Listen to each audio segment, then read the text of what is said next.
What's going on, guys? My name is Ant from NPC-media, and I'm just giving out the latest news in this last month of what's been going on with AI tech news. So let's get started with it right now.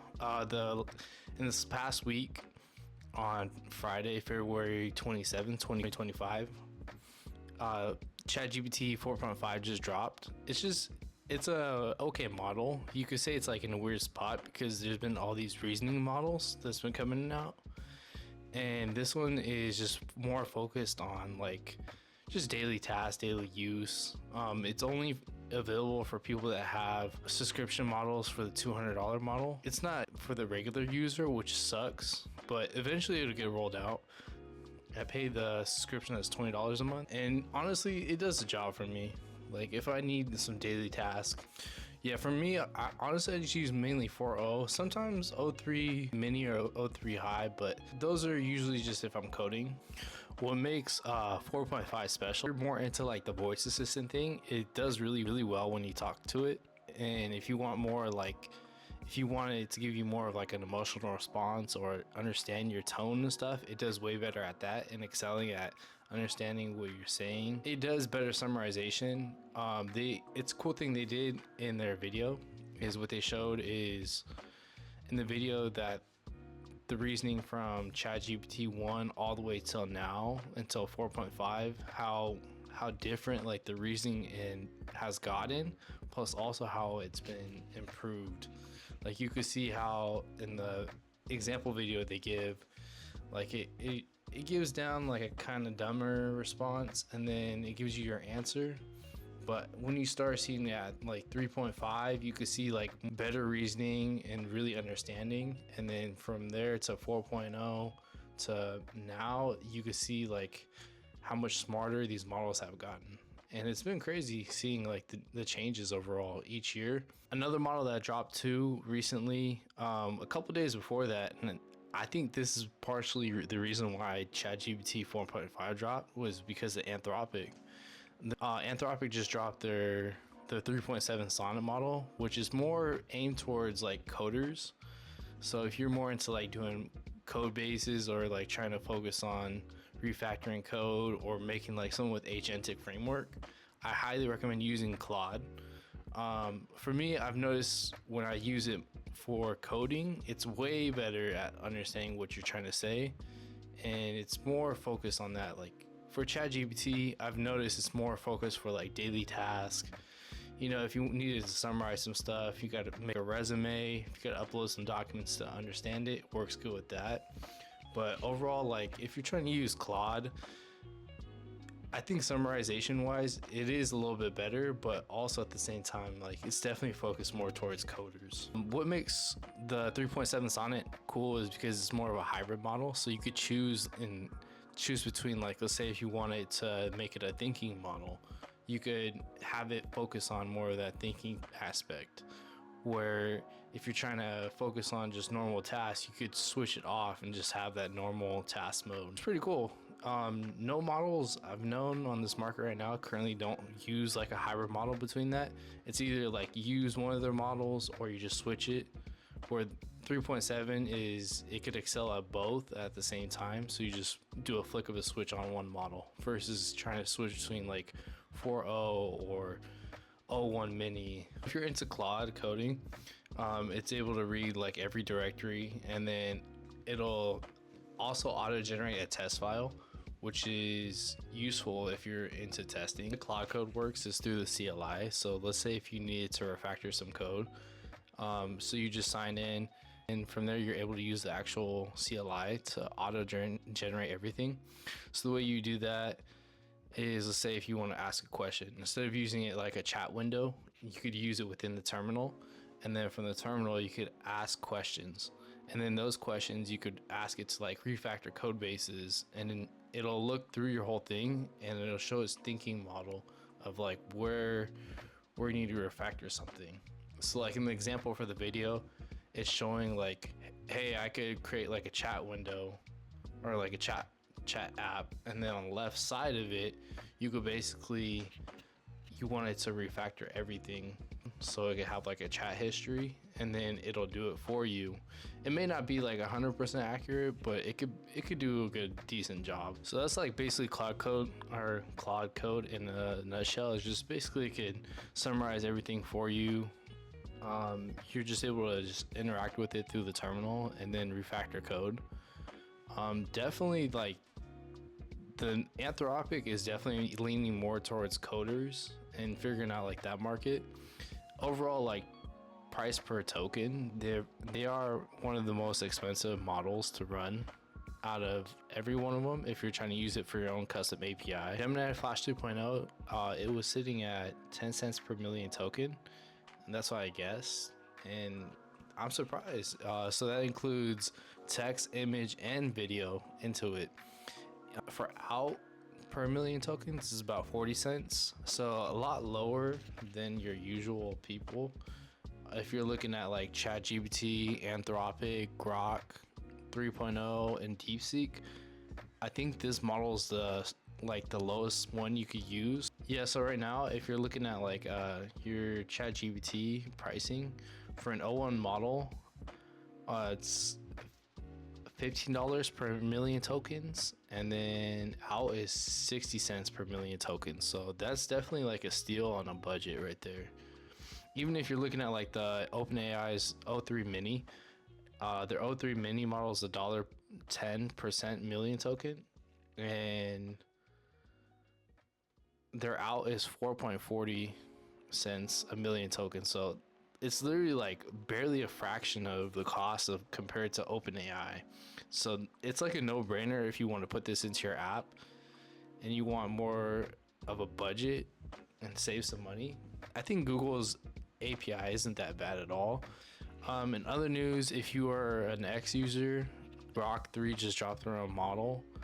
This model is pretty smart. It's trained basically all on Twitter's data. It's definitely a bigger update and refresh to the previous Grok 2. If you watch Joe Rogan's podcast 22881 with Elon Musk, he basically just shows off how funny and goofy you could make Grok 3 sound and just make it talk shit. It's very uncensored, very smart. It's been trained on all the data from Twitter. If you were an X user, I definitely give it a try. So with Grok 3, looks like I'm looking at the benchmarks, and it's definitely out of all the models currently at this current moment, it's leading all of them. It's just the way it's been trained and how big the data center Elon has for this. It also supports Grok 3 Mini, so if you need it for daily tasks, just small things, just optimizing speed, it's definitely useful for that. Grok 3 also supports the thinking model part, so you're gonna see like a trend now where everything has like somewhat of a thinking model added to it. But you could toggle it on and off just like Claude's model. So Grok 3 has a thinking model mode similar to Claude where you could just turn it off and on with the button. That's actually pretty useful, honestly, if you want to just make it have that extra process of thinking it right through. Grok 3 also includes big brain mode. So big brain mode says in this article, big brain mode is Grok 3's highest performing setting, allocating extra compute power to handle a demanding task. When enabled, Grok 3 takes longer to process queries but delivers high accuracy, deep insight, and more detailed response.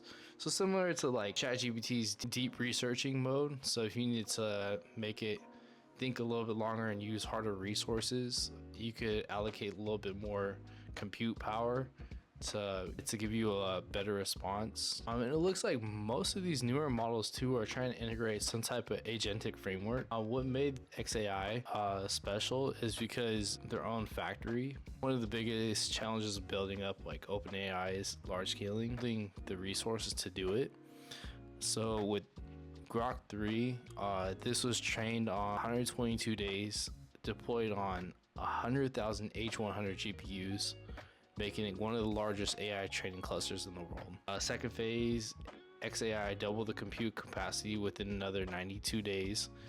This infrastructure allows continuous training, meaning Grok 3 is still improving in real time as user. So basically, like, this was trained like less than, it looks like 200 days. And basically they took 100,000 H100 GPUs. Those are hella expensive, honestly. Let me look at the price on that. Damn, so one H100,000 GPU costs $25,000. Damn, 25K for one of those. And this guy at this factory is running 100,000 of them just to train Grok 3. That's insane. And he's using like different methods. I keep hearing from like water cooled. He's pulling in like generators.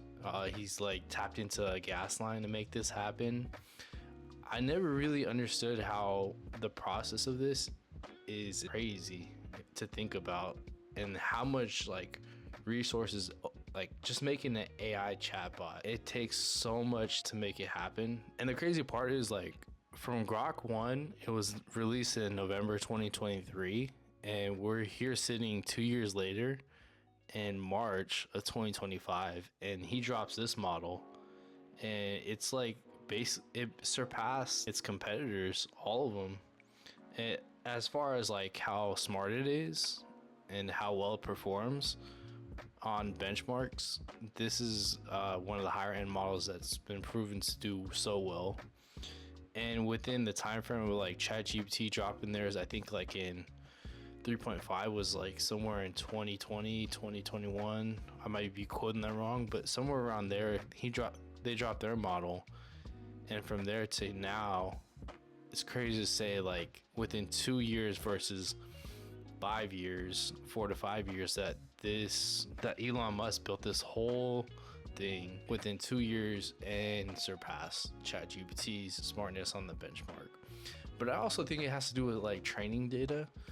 Like the thing with ChatGPT is they have to scrape the web, where OpenAI and like Google, I feel like they're gonna be better at building models just because they have the data, and it's just like a subclass of what they do. Like think about it, Twitter is just its own platform, but since they have their own data to actually focus on, I could use X as an example. So X is like its own company, a social platform, but when it comes to like the actual data of tweets and how many people tweet out a day, they could use that data to actually do it. Where OpenAI has to physically ask X or like Instagram or these other companies to scrape their data. Before they weren't doing that, but when they got caught, it changed the game for them. And I feel like that's where OpenAI is struggling a little bit to like keep up as the number one. Overall, like tool wise, they are number one to use, but I feel like eventually data from companies is making it surpass everything. Because right now it feels like the playing field for AI has been pretty close and neck. Every week is like a new model, like it's a little bit smarter, but they're also getting a lot cheaper too. My prediction is gonna have all the greatest models, but it just depends on like what do you want to use it for. Like, are you trying to use it for coding? Okay, you want to use Claude model. Okay, if you want to use it for like daily tasks, all right, ChatGPT. But if you want to use it for more like deeper insight, you could use it for Grok. If you want to use DeepSeek, you could just use it to play with like open source tools. That sums up this month so far of like what's been going on for the AI news. Like and subscribe. Hopefully I'm gonna drop more content like this. I'm gonna give out some more coding stuff, like some more coding tutorials. I'm gonna do some tech reviews. I'm just gonna have fun with this. So I appreciate you guys listening. I'll catch you guys in the next one.